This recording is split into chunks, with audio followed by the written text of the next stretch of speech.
सबसे पहले बात करते हैं उस बगावत की जिसका पार्ट 2 पार्ट 3 आ चुका है, लेकिन क्लाइमैक्स नहीं आ रहा है। और इन सब के बीच में सुप्रीम कोर्ट ने सोमवार को एकनाथ शिंदे की याचिका पर सुनवाई की। याचिका में सुप्रीम कोर्ट ने बागी विधायकों को अयोग्य ठहराए जाने और डिप्टी स्पीकर नरहरि झरवाल की भूमिका पर सवाल उठा दिए। अदालत ने शिंदे गुट, महाराष्ट्र सरकार और शिवसेना की दलीलें सुनी। इसके बाद कोर्ट ने विधायकों को अयोग्य ठहराने वाले डिप्टी स्पीकर के नोटिस पर जवाब देने के लिए 11 जुलाई तक का वक्त तय किया। अगली सुनवाई भी इसी दिन होगी। यह शिंदे गुट के लिए राहत भरा रहा। सुप्रीम कोर्ट ने Maharashtra Bhavan, deputy speaker, Maharashtra police, Shiv Sena विधायक दल के नेता अजय चौधरी और केंद्र को भी नोटिस भेजा। कोर्ट ने सभी विधायकों को सुरक्षा मुहैया कराने और यथास्थिति बरकरार रखने का आदेश दिया। डिप्टी स्पीकर को अपना जवाब 5 दिन के भीतर पेश करना है।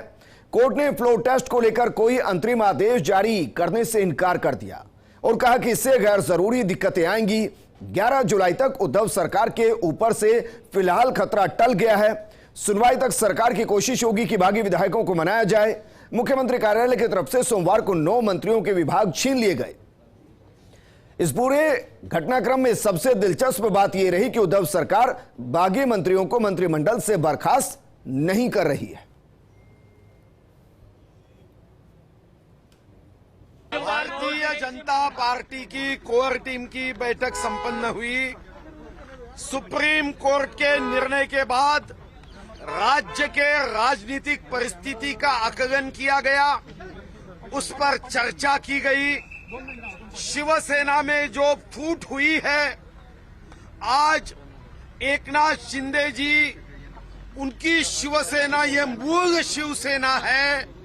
ये जो उन्होंने कहा है, घोषणा की है, उस विषय में भी मंथन हुआ है।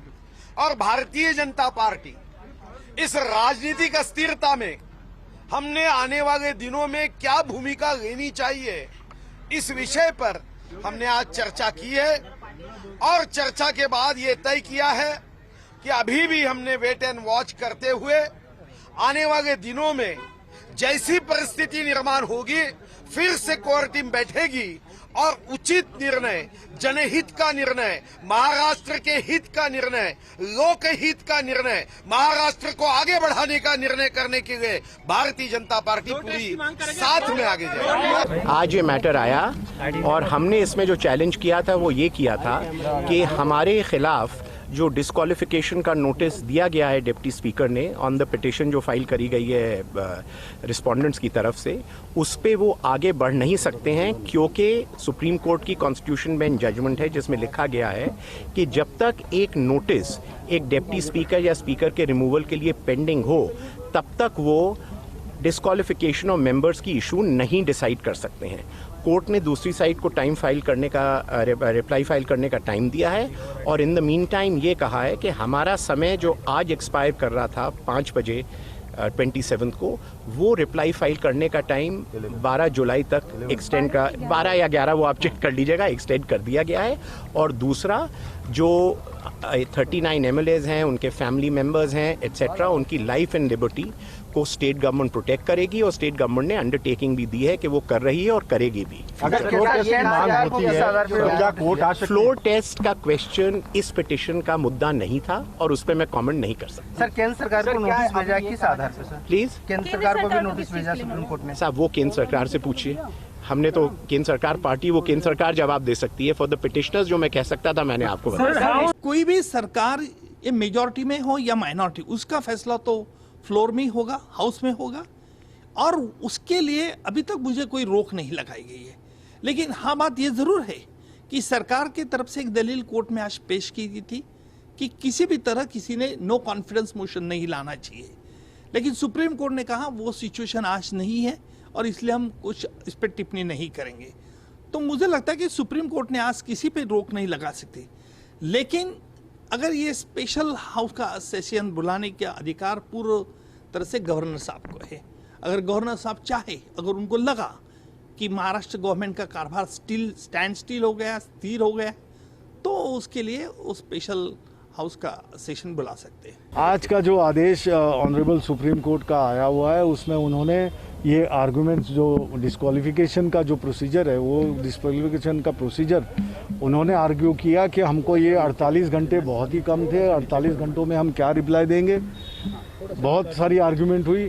कोर्ट ने ये भी कहा, तो हमने कहा, हमारे काउंसिल ने कहा हम और 2 दिन का समय देते हैं, 2 दिन का नहीं तो 3 दिन का देंगे।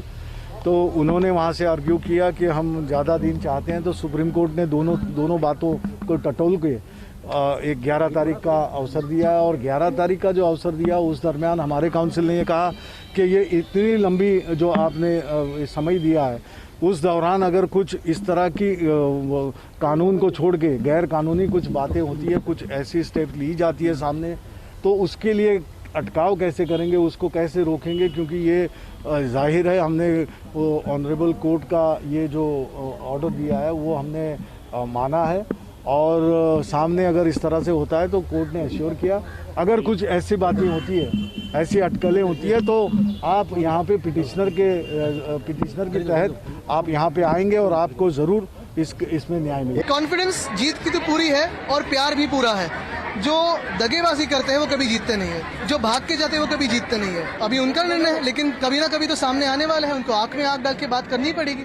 देखते हैं, सबसे बड़ी टेस्ट यही है। अगर जो भी बागी है, जो भाग के गए हैं, जो खुद को रिबेलियन कह रहे हैं, रिबेलियन करना होता तो यहाँ हिम्मत से करते, राजीनामा देते, रिजाइन करते और सामने चुनाव के लिए खड़े रहते। मेरी बात पूरी होगी। दूसरी फ्लोर टेस्ट यही होगी कि मेरे सामने बैठे आंखों में आंखें डाल के बोले कि हमने क्या गलत किया। मैं गुवाहाटी जाने वाला नहीं हूँ, मैं आपको बताता हूँ। मैं बाला साहब ठाकरे जी की जो शिवसेना है उनके साथ खड़ा रहूँगा और उनकी साख बचाने के लिए आखिरी सांस तक मैं लड़ता रहूँगा, चाहे मुझे आप गोली मार दो या मुझे जेल डालो। तो इतना ही कहा था सर, जो लोग 40-45 कितने भी हो जो गुवाहाटी में है, उनका ज़मीर, उनका आत्मा मर चुका है, और जिनका आत्मा मर गया होता है उनका सिर्फ शरीर रहता है, उनका कोई फ़ायदा नहीं होता, कोई वजूद नहीं होता। ऐसी बॉडी, ऐसे शरीर यहाँ आकर क्या होगा? उनका तो सिर्फ पोस्टमार्टम होता है। लोग उनके विचारों का और उनके कृति का पोस्टमार्टम करते हैं। ये मैंने कहा, ये पॉलिटिकल स्टेटमेंट है।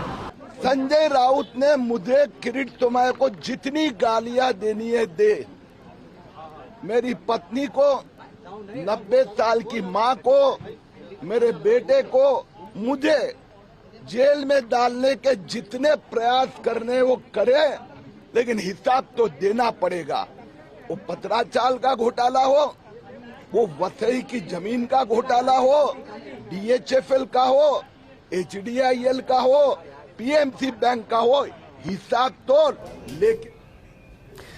तो सवाली बवाल के बीच में जिस तरीके से सियासत हो रही है और उसके ऊपर बयान दिए जा रहे हैं, इन बयानों के मायने क्या निकाले जाए, जबकि बीजेपी बैठक कर चुकी है।